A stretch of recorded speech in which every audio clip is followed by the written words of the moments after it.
অনেকদিন হলো কোথাও ঘুরে আসা যায় না, একটা কাজ করি পার্কে গিয়ে ঘুরে আসি। এই তো সবাই রেডি মনে হচ্ছে। হ্যাঁ হ্যাঁ, তাড়াতাড়ি চলো। আচ্ছা ঠিক আছে, এখনই গাড়ি স্টার্ট করে দিচ্ছি। হ্যাঁ হ্যাঁ, তাড়াতাড়ি শুরু করো। এই তো স্টার্ট করে দিলাম, এখন তাড়াতাড়ি যাই। আমরা ফাইনালি আমরা পার্কের ভিতরে চলে আসলাম। আরে এটা তো পার্ক না, এটা হচ্ছে রিসোর্ট। এই তো আমরা রিসোর্টের ভিতরে চলে আসলাম, এখন তাড়াতাড়ি নেমে পড়ি। আয় দেখো, ছোট তো ঘুমিয়ে পড়ছি।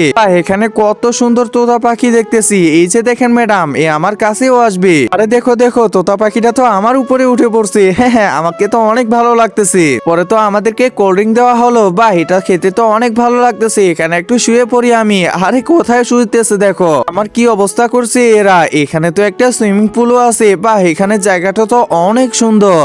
একজন মা কতটা আপন হয়ে থাকে, যার মানেই তাকে জিজ্ঞাসা করে দেখো। তো দেখা যাক বন্ধুরা, এই মায়ের জন্য কে ভিডিওটিতে লাইক এন্ড সাবস্ক্রাইব করে। আর যারা মাকে ভালোবাসো না, তারা ভিডিওটি থেকে দূরে থাকো। সবদিকে শুধু প্রকৃতি দিয়ে ঘেরা। এই তো আমরা এখন চলে আসলাম। এখানে ডাবও আছে দেখতেছি। এখন আমরা এখানে পার্টি করতে পারবো, অনেক মজা হবে আজকে।